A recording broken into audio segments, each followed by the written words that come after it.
नमस्कार दोस्तों, नमो भारत न्यूज़ में आपका स्वागत है। दोस्तों, जिनको लगता था कि भारत चीन से कभी आगे नहीं निकल पाएगा, आज ये खबर उनके मुंह पर एक झन्नाटेदार तमाचा है। खास तौर पर उन कांग्रेसियों के मुंह पर जो राजीव गांधी फाउंडेशन में चीन से भीख मांगा करते थे।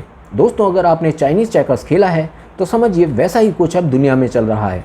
कब कौन किस तरफ से किसके ऊपर चाल चल देगा पता नहीं, और इस बार बाजी भारत की है। चीन की सरकार, चीन की बड़ी कंपनियों, वहाँ के शेयर बाजार और दुनिया भर के निवेशकों के बीच तनातनी चल रही है, या शतरंज की बाजी कहना मुश्किल है। मगर इस बीच भारत के लिए एक बेहद ही बड़ी खुशखबरी सामने आ रही है, जिसका पूरा श्रेय पीएम मोदी जी को जाता है। जहां एक तरफ भारत ने पिछले साल चीन पर इतने प्रतिबंध लगाए थे कि आज उसे भारत की ताकत समझ आ चुकी है। इतना ही नहीं, जो वो हर साल चाइनीज़ लाइट, चाइनीज़ राखी और तमाम घटिया माल भारत को बेचकर पैसे कमाता था, उससे ही उसका बहुत बड़ा काले धन का बाजार चला करता था, उस पर भी अब लगाम लग चुकी है। वहीं भारत की बड़ी बड़ी कंपनियों समेत तमाम सरकारी कंपनियों से ठेके खत्म कर दिए गए हैं, जिनमें चीनी कंपनियां शामिल थीं। उसके अलावा चीन की सबसे बड़ी अलीबाबा को तो पिछले साल अपना बोरिया बिस्तर तक भारत से समेटना पड़ गया था, जिसका असर ये हुआ था कि दुनिया के तमाम बड़े देशों ने भारत की देखा देखी चीन के घटिया माल और काम पर प्रतिबंध लगा दिए थे। एक साल में किए गए उस काम का असर आज देखने को मिल रहा है और ड्रैगन की अकड़ ढीली पड़ती जा रही है। दोस्तों, यूँ तो भारत और चीन लगभग एक ही समय पर उठकर खड़े हुए थे, मगर चीन आज कहाँ पहुँच गया और भारत को अभी भी आगे का रास्ता तय करना है। लेकिन ये सब पुराने समय के नेताओं की गलतियों का नतीजा रहा है। लेकिन मोदी जी ये गलतियाँ नहीं दोहरा रहे और लगातार चीन पर दबाव बनाए हुए हैं। इसीलिए भारत लगातार चीन को तमाम देशों की मदद से घेरने में लगा हुआ है। मगर ये रणनीति कांग्रेसियों को समझ आने के बाद भी वो स्वीकार नहीं करेंगे, क्योंकि करनी तो उन्हें मोदी जी की बुराई ही है। आखिर क्या है पूरा मामला, इसे जानने के लिए हमारे साथ आज की इस वीडियो के साथ अंत तक जुड़े रहें और इस वीडियो को ज़्यादा से ज़्यादा मात्रा में शेयर करें। बाकी अगर अब तक आपने हमारे चैनल को सब्सक्राइब नहीं किया है तो जल्दी से इसे सब्सक्राइब कर लें और इसके साथ ही बेल आइकन को दबाना ना भूलें। दोस्तों, पूर्वी लद्दाख में 2 साल पहले चीन के दुस्साहस के बाद भारत ने एक बात स्पष्ट रूप से समझ ली है कि उसका पहले नंबर का दुश्मन पाकिस्तान नहीं बल्कि चीन है। लिहाजा उससे निपटने के लिए भारत को हर मोर्चे पर ज़बरदस्त तैयारी करनी होगी, क्योंकि चीन के 21वीं सदी में उदय के पीछे उसकी सबसे बड़ी ताकत उसकी अर्थव्यवस्था कही जाती है। इसलिए भारत अब इसी फील्ड में उसे औकात दिखाने में जुटा हुआ है। चीन से निकल जाने के मूड में Apple company. Global manufacturing hub की चीन की छवि को तोड़ने के लिए भारत वहां काम कर रही बहुराष्ट्रीय कंपनियों को अपने यहाँ निवेश के लिए प्रेरित कर रहा है। अब बड़ी जानकारी छनकर सामने आ रही है कि स्मार्टफोन बनाने वाली कंपनी एप्पल चीन से अपना कारोबार समेटकर भारत शिफ्ट कर सकती है। असल में कोविड कंट्रोल के नाम पर चीन में लगातार जारी प्रतिबंधों से स्मार्टफोन बनाने वाली कंपनी एप्पल को भारी नुकसान हो रहा है। दुनिया में खराब हो रही चीन की छवि से भी उसे नुकसान पहुंचा है। इन सब कारणों से उसका मुनाफा पहले के मुकाबले काफ़ी घट गया है और अब एप्पल कंपनी भी चीन से निकल जाने के मूड में है। इसके लिए उसे भारत सबसे बेहतर दिख रहा है। भारत में शिफ्ट करेगी प्रोडक्शन यूनिट। भारत को चुनने के पीछे कंपनी की 2 वजह दिख रही हैं। पहला, कंपनी हर साल करीब 4 लाख आईफोन भारत में बेचती है। इस साल यह संख्या बढ़कर 6 लाख तक जा सकती है। ऐसे में कंपनी को मैन्युफैक्चरिंग यूनिट के साथ ही प्रोडक्ट को बेचने के लिए एक बहुत बड़ा मार्केट भी मिल जाएगा। दूसरी वजह यह है कि चीन की तुलना में भारत में लेबर कॉस्ट कम है। साथ ही सरकार ने पिछले कुछ सालों में लाल फीताशाही पर भी प्रभावी ढंग से लगाम लगाई है। इनके चलते बहुराष्ट्रीय कंपनियों का भारत के प्रति आकर्षण बढ़ा है। उद्योगपति रतन टाटा भी देने जा रहे हैं चीन को झटका। अगर एप्पल कंपनी चीन से निकलकर भारत आ जाती है तो चीन के लिए यह पहला बड़ा झटका होगा। उसे दूसरा झटका कारोबारी जगत के धुरंधर रतन टाटा देने जा रहे हैं। उनके नेतृत्व वाला टाटा ग्रुप भी अब स्मार्टफोन के कारोबार में एंट्री करने जा रहा है। इस संबंध में कंपनी की लगातार ताइवानी कंपनी विस्टॉन कॉर्प के साथ बातचीत चल रही है। यह कंपनी भी आईफोन बनाती है।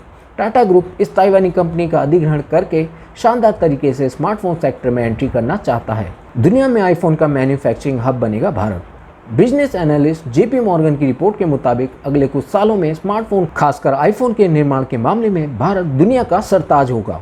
वर्ष 2025 तक दुनिया में बिकने वाले सभी आईफोन के करीब 25% का निर्माण भारत में शुरू हो जाएगा। सीधे शब्दों में कहें तो 3 साल बाद दुनिया में बिकने वाला हर चौथा आईफोन मेड इन इंडिया होगा। इससे जहां भारत आर्थिक रूप से और मजबूत होगा, वहीं बहुराष्ट्रीय कंपनियों के निकल जाने से चीन अंदर से खोखला होता जाएगा। तो दोस्तों, वहीं अब विस्तारवादी चीन के दुनिया में बढ़ते खतरे को देखते हुए भारत, जापान, ऑस्ट्रेलिया और अमेरिका के नेतृत्व वाला समूह क्वाड लगातार आपसी संबंध मजबूत करने में जुटा है। चारों देशों के विदेश मंत्रियों ने शुक्रवार को संयुक्त राष्ट्र महासभा की 77वीं बैठक के दौरान अलग से बातचीत की। क्वाड की इस बैठक में भारत के विदेश मंत्री एस जयशंकर, अमेरिकी विदेश मंत्री एंटनी ब्लिंकन, जापानी विदेश मंत्री योशिमासा हायाशी और ऑस्ट्रेलियाई विदेश मंत्री पेनी वोंग शामिल हुए। चारों देशों ने एकजुट स्वर में कहा कि समुद्री क्षेत्र में अंतर्राष्ट्रीय कानूनों का पालन हिंद प्रशांत के विकास और समृद्धि का आधार है। ऐसे में कोई पक्ष यथास्थिति को बदलने की कोशिश करता है या क्षेत्र में तनाव बढ़ाने वाला कदम उठाता है तो उसका कड़ा विरोध होना चाहिए। संयुक्त राष्ट्र को मजबूत करना वक्त की जरूरत। बैठक में चारों देशों के मंत्रियों ने संयुक्त राष्ट्र चार्टर के प्रति क्वाड के अटूट समर्थन पर बल दिया। साथ ही संयुक्त राष्ट्र को मजबूत करने और उसमें सुधार करने की अपनी प्रतिबद्धता फिर जताई। बैठक के बाद क्वाड की ओर से जारी बयान में कहा गया, क्वाड ने एक ऐसे संयुक्त राष्ट्र के लिए अपने समर्थन की पुष्टि की जो हमारे समय की अहम चुनौतियों का समाधान करता हो, साथ ही हमारे साझा और परस्पर संसाधनों की सुरक्षा करता हो। इसमें सतत विकास के लिए 2030 का एजेंडा पूरा करने का कार्यक्रम और सतत विकास लक्ष्यों को हासिल करना शामिल है। यूएनएससी में बढ़ाई जाए स्थायी और अस्थायी सीटें। क्वाड के नेताओं ने कहा कि वे संयुक्त राष्ट्र में व्यापक सुधार के एजेंडे को आगे बढ़ाने के लिए प्रतिबद्ध हैं। इन सुधारों में संयुक्त राष्ट्र सुरक्षा परिषद में स्थायी और अस्थायी सीटों की संख्या में विस्तार करना शामिल है, जिससे दुनिया की वर्तमान वास्तविकताओं और जरूरतों को पूरा किया जा सके। बैठक से पहले चारों देशों के मंत्रियों ने हिंद प्रशांत के लिए क्वाड मानवीय सहायता और आपदा राहत साझेदारी को शुरू करने के लिए बनाई गई गाइडलाइन पर भी हस्ताक्षर किए। क्वाड नेताओं ने इसकी घोषणा मई 2022 में की थी। मुश्किल दौर से गुजर रही है दुनिया। भारत के विदेश मंत्री डॉक्टर एस जयशंकर ने कहा कि यह बैठक सही समय पर हुई है क्योंकि दुनिया बहुत मुश्किल समय से गुजर रही है। उन्होंने कहा, कठिन समय को देखते हुए यह विशेष रूप से महत्वपूर्ण है कि क्वाड समूह उस रचनात्मक एजेंडे में आगे बढ़े जो हमने अपने लिए निर्धारित किया है। उन्होंने यह भी कहा कि भारत इस साल ऑस्ट्रेलिया की ओर से आयोजित होने वाले आतंकवाद रोधी अभ्यास की प्रतीक्षा कर रहा है। चारों मंत्रियों ने इस बात पर सहमति जताई कि अगले साल दिल्ली में होने वाली चारों देशों के विदेश मंत्रियों की बैठक में वे सब व्यक्तिगत रूप से मिलेंगे। बैठक में शामिल अमेरिकी विदेश मंत्री एंटनी ब्लिंकन ने कहा कि यह बैठक होना इस बात का सबूत है कि क्वाड मजबूत है और यह हमारे बहुपक्षीय सहयोग को मजबूत कर रहा है। उन्होंने कहा, मुझे लगता है कि हमारे देश अच्छी तरह से इस बात को जानते हैं कि जिन महत्वपूर्ण चुनौतियों का हम सामना कर रहे हैं और जो मौके हमारे सामने हैं, उस स्थिति में यह बहुत ज़रूरी है कि हम एक साथ मिलकर काम करें। ऑस्ट्रेलियाई विदेश मंत्री पेनी वोंग ने कहा कि ऑस्ट्रेलिया एक स्वतंत्र और खुले हिंद प्रशांत के लिए प्रतिबद्ध है।